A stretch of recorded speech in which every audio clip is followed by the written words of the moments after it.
የምግብ መለያዎችን በጥንቃቄ የመረመሩ ጣፋጮችን እርግፍ አድርገው ትተው አሁንም ግን የደሞ ስኳር መጠን ተሰቅሎ ሲገኝ አይተው ያውቃሉ? ይህ ግራ የሚያጋባ እንቆቅልሽ እንደሆነ አውቃለሁ። ስኳርን እንደ ባለሙያ እየተከላከሉ እና ሁሉም ነገር በትክክል እየሰሩ ሊሆን ይችላል። ነገር ግን የግሉኮስ መለኪያው ላይ የሚታየው ቁጥር ሌላ ታሪክ ይነግርዎታል። ይህ ሁኔታ የሚያጋጥመዎት ከሆነ ትክክለኛው ቦታ ላይ ነዎት። ዛሬ ምንም አይነት ስኳር ባይወስዱም እንኳ የደሞ ስኳር መጠን ከፍ ሊልባቸው የሚችሉባቸውን አስገራሚ ምክንያቶች እንፈትሻለን። መልሶቹ ካሰቡት በላይ ሊሆኑ ስለሚችሉ እስከ መጨረሻው ይከታተሉን።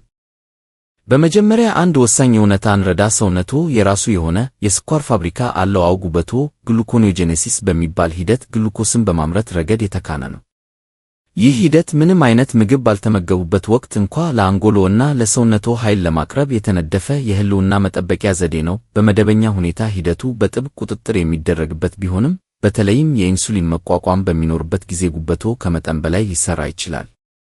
ይህ ደግሞ ጉበትዎ በጠዋት ላይ ከፍተኛ ግሉኮስ እንዲለቅ ያደርገዋል። ይህ ሁኔታ ዳውን ፌኖሜኖን በመባል ይታወቃል። በሌሊት ጾመው አድረው እንኳ ጠዋት የደም ስኳርዎ ከፍ ብሎ የሚገኘው በዚህ ምክንያት ነው። ባጭሩ ይህ እርስዎ ስለበሉት ስኳር ሳይሆን ሰውነትዎ ራሱ ስላመረተው ስኳር የሚገልጽ ነው። ስለዚህ የመጀመሪያው ድብቅ ምክንያት የጉበትዎ የግሉኮስ ምርት ነው። በመደበኛ ሁኔታ ኢንሱሊን በደሞ ውስጥ ያለው የስኳር መጠን በቂ መሆኑን ለጉበትዎ የሚነግር ምልክት መሆን ነበረበት። ይህም ጉበትዎ ተጨማሪ ስኳር ማምረቱን እንዲቀንስ ያደርገዋል። ነገር ግን የኢንሱሊን መቋቋም ሲኖር ጉበትዎ ይህን ምልክት በግልጽ ሊሰማ አይችልም። በዚህም ምክንያት ስኳር ማምረቱ ስለሚቀጥል ቀኑን ሙሉ በተለይም በሌሊት የደም ስኳርዎ ከፍ ብሎ እንዲቆይ ያደርገዋል። ይህንን መረዳት በጣም አስፈላጊ ነው። የደም ስኳርን መቆጣጠር ከምግብ ምርጫ በላይ ነው። የሰውነትዎን ሜታቦሊዝም ማሻሻል ለውጥ የሚያመጣው እዚህ ጋር ነው። አንደኛው ምክንያት ስናጠቃልል ለድንገተኛ የስኳር መጨመር ዋነኛው መንስኤ ጉበትዎ ከመጠን በላይ ግሉኮስ ማምረቱ ነው። ይህም አብዛኛውን ጊዜ ከኢንሱሊን መቋቋም ጋር የተያያዘ ነው። የኢንሱሊን መቋቋም ሲኖር ሴሎቹ ለኢንሱሊኑ በሩን አይከፍቱም። በዚህም ምክንያት ስኳር ወደ ሴል መግባት አይችልም። ይህ ሁኔታ ምንም አይነት ስኳር ባይበሉም እንኳ ሊከሰትና የጠዋት ንባብዎን ከፍ ሊያደርገው ይችላል። ታዲያ ይህንን ለመቆጣጠር የሰውነትዎን የኢንሱሊን ስሜታዊነት የሚያሻሽሉ ዘዴዎችን መጠቀም ያስፈልጋል። እነዚያን ውጤታማ ዘዴዎች ደግሞ በቪዲዮው መገባደጃ ላይ በዝርዝር እንወያይባቸዋለን። አሁን ወደ ሁለተኛው ዋና ምክንያት እንለፍ። እሱም ድብቅ ካርቦሃይድሬቶች ናቸው። እርስዎ ስኳርን በመለየት ረገድ ጎበዝ ሊሆኑ ይችላሉ። ነገር ግን ካርቦሃይድሬቶች ማንነታቸውን የመደበቅ ልዩ ጥበብ አላቸው። ጤናማ ወይም ጨዋማ ናቸው ብለን የምናስባቸው ብዙ ምግቦች ልክ እንደ ተራ ስኳር ሁሉ ሰውነታችን በፍጥነት ወደ ግሉኮስ የሚቀይራቸው ናቸው። እንደ ነጭ ሩዝ፣ ዳቦ፣ ፓስታ እና ድንች ያሉትን ያስቡ። ለምሳሌ አንድ ትልቅ ሳህን ነጭ ሩዝ በደሞ ስኳር ላይ የሚኖረው ተጽዕኖ ልክ እንደ ጣፋጭ መጠጥ ሊሆን ይችላል። ይህ ሁሉ የሚወሰነው ግላይሴሚክ ኢንዴክስ በሚባለው መለኪያ ነው። ይህም ማንኛውም ምግብ ምን ያህል በፍጥነት የደም ግሉኮስን እንደሚጨምር የሚነግረን ሳይንሳዊ መንገድ ነው። ነገር ግን የድብቅ ካርቦሃይድሬቶች ጉዳይ እዚህ ላይ አያበቃም። በፍጹም በማንጠረጥራቸው ቦታዎች ተደብቀው ይገኛሉ። ለምሳሌ በሱቅ የሚሸጡ የታሸጉ የቲማቲም ድልህ ለስላሳ መጠጦች እና እንዲያውም ጤናማ ተብለው የሚታወቁት የታሸጉ የፍራፍሬ ጭማቂዎች ስኳርዎን የሚጨምሩ ድብቅ ማጣፈጫዎች ሊኖሯቸው ይችላል። በሀገራችን በብዛት የምንጠቀማቸው እንደ በቆሎ፣ ድንች እና አተር እንዲሁም እንደ ሙዝ እና ማንጎ ያሉ ጣፋጭ ፍራፍሬዎች እንኳ በብዛት ሲወሰዱ በሰውነትዎ ላይ ከፍተኛ የካርቦሃይድሬት ጫና ይፈጥራሉ። ስለዚህ የታሸጉ ምግቦችን ሲገዙ ስኳር የሚለውን መስመር ብቻ በማየት እንዳይታለሉ። ይልቁንም ጠቅላላ ካርቦሃይድሬት የሚለውን ቁጥር ማየት በጣም አስፈላጊ ነው። ምክንያቱም ይህ ቁጥር ብቻ ነው ምግቡ በደሞ ስኳር ላይ ሊያመጣ የሚችለውን እውነተኛ ተጽዕኖ በግልጽ የሚያሳየው። ሁለተኛውን ነጥብ በፍጥነት እንከልሰው። እንደ ስታርች ያሉ ምግቦች፣ የተቀነባበሩ ምርቶች እና ጤናማ በሚባሉ አማራጮች ውስጥ የሚገኙ ድብቅ ካርቦሃይድሬቶች ከፍተኛ የደም ስኳር መጨመር ያስከትላሉ። ሰውነትዎ እነዚህን ካርቦሃይድሬቶች በቀጥታ ወደ ግሉኮስ ስለሚቀይራቸው የተጨመረ ስኳርን ብቻ መከላከል በቂ አይደለም። ዋነኛው መፍትሄ በምግቦ ውስጥ ያለውን ጠቅላላ የካርቦሃይድሬት መጠን ማወቅና አነስተኛ የግላይሴሚክ ይዘት ያላቸውን ምግቦች መምረጥ ነው። ለእነዚህ ምስጢራዊ የስኳር መጨመሮች ሦስተኛው ተጠያቂ ሊበሉት ወይም ሊጠጡት የማይችሉት ነገር ነው። እሱም ጭንቀት። በሥራ ጫና፣ በግጭት ወይም በቂ እንቅልፍ በማጣት ሲጨነቁ ሰውነትዎ ለመዋጋት ወይም ለመሸሽ ራሱን ያዘጋጃል። በዚህ ጊዜ እንደ ኮርቲሶል እና አድሬናሊን ያሉ ሆርሞኖችን ይለቃል። እነዚህ ሆርሞኖች ለሚገጥማችሁ ስጋት ፈጣን ኃይል ለመስጠት ሲሉ ጉበትዎ የተከማቸ ስኳርን ወደ ደሞ እንዲለቅ ምልክት ይሰጡታል። በዚህም ምክንያት ምንም ሳይመገቡ የደም ስኳርዎ በከፍተኛ ሁኔታ ሊጨምር ይችላል። ይህ የሰውነታችን ጥንታዊ የተፈጥሮ ምላሽ ነው። ሰውነትዎ ከአውሬ ለማምለጥ በሚጨነቁበትና በትራፊክ መጨናነቅ መካከል ያለውን ልዩነት አያውቅም። ለሰውነትዎ ጭንቀት ጭንቀት ነው። ሁልጊዜ በውጥረት ውስጥ ከሆኑ የኮርቲሶል ሆርሞን መጠን ከፍ ብሎ ስለሚቆይ ጉበቶ ያለማቋረጥ ስኳር ወደ ደሞ እንዲለቅ ያደርገዋል። ይህ ደግሞ አመጋገቦ ምንም ያህል ፍጹም ቢሆን የደም ስኳርን ለመቆጣጠር አስቸጋሪ ያደርገዋል። እንዲያውም የአንድ ሌሊት መጥፎ እንቅልፍ እንኳ በሚቀጥለው ቀን የደም ስኳሮ እንዲያሸክብ ያደርገዋል። ስለዚህ ሶስተኛው ምክንያት እናጠቃልል፣ እሱም ጭንቀት ነው። ድንገተኛም ይሁን ስር የሰደደ ውጥረት በሰውነቶ ውስጥ የኮርቲሶል ሆርሞን እንዲለቀቅ ያደርጋል። ይህ ሆርሞን ደግሞ ጉበቶ የተከማቸ ስኳርን ወደ ደሞ እንዲያፈስ ምልክት ይሰጠዋል። ይህ ምን ማለት ነው?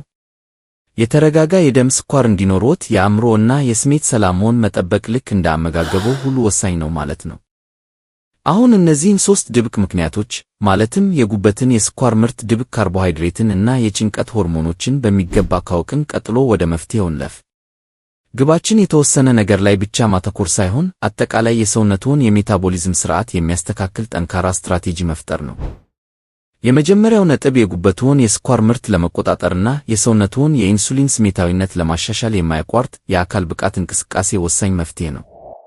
እንደ ፈጣን እርምጃ እና ዋና ያሉ የካርዲዮ ልምምዶች እንዲሁም የጥንካሬ ስልጠናዎች ጡንቻዎቹ ስኳርን ለኃይል እንዲጠቀሙ ይረዷቸዋል። ይህም ሰውነቶ ለኢንሱሊን ሆርሞን ፈጣን ምላሽ እንዲሰጥ በማድረግ ጉበቶ ያለ አግባብ ስኳር ማምረቱን እንዲያቆም ትዕዛዝ ያስተላልፋል።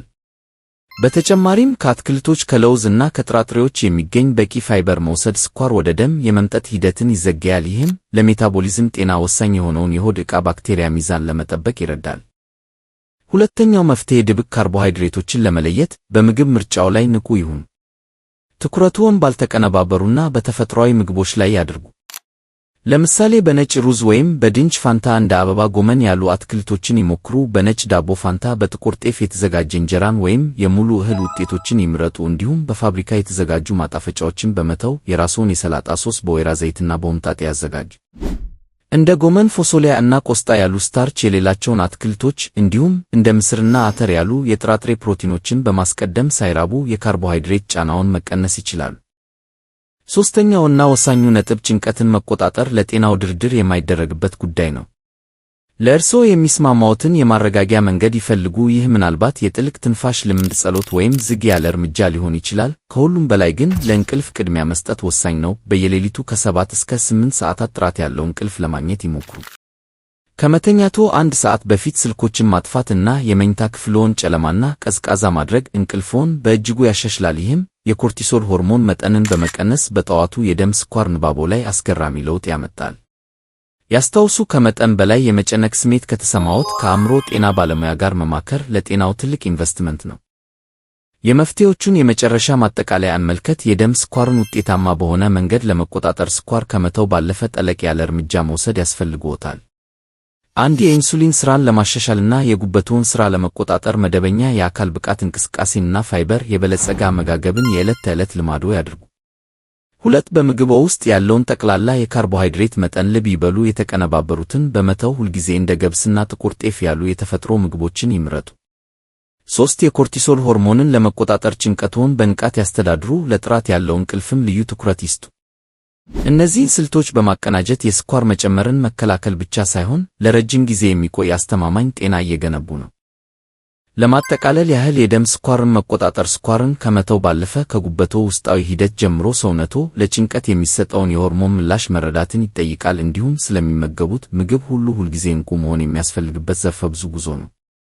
እነዚህን ተግባራዊ እና ተፈጥሯዊ ስልቶች በመከተል የጤናውን ቁጥጥር መልሰው መረከብ ይችላሉ። እነዚያን ተስፋ አስቆራጭና ምስጢራዊ የስኳር መጨመሮች ለዘለቂታው ማስቆም የእርስዎ ምርጫ ነው። ዛሬ ስለተከታተሉን ከልብ እናመሰግናለን። እነዚህ ግንዛቤዎች በጤና ጉዞ ላይ ጠቃሚ እንደሚሆኑሉ ተስፋ እናደርጋለን። ስለ ሜታቦሊዝም ጤና አያያዝ እና ስለ እንቁ አኗኗር የበለጠ ለማወቅ የፋርማኮን ጤና ቤተሰብ ይሁኑ። ሰብስክራይብ ማድረጉንና የማሳወቂያ ደወሉን መጫንዎን አይዘንጉ። ለእናንተ የምናካፍላችሁ ገና ብዙ ጠቃሚ መረጃዎች አሉ። በሚቀጥለው ቪዲዮ እስክንገናኝ ድረስ ጤናችሁ ተጠብቆ በደስታ ሰንብቱ። ፋርማኮን ጤና ለተሻለ ሕይወት።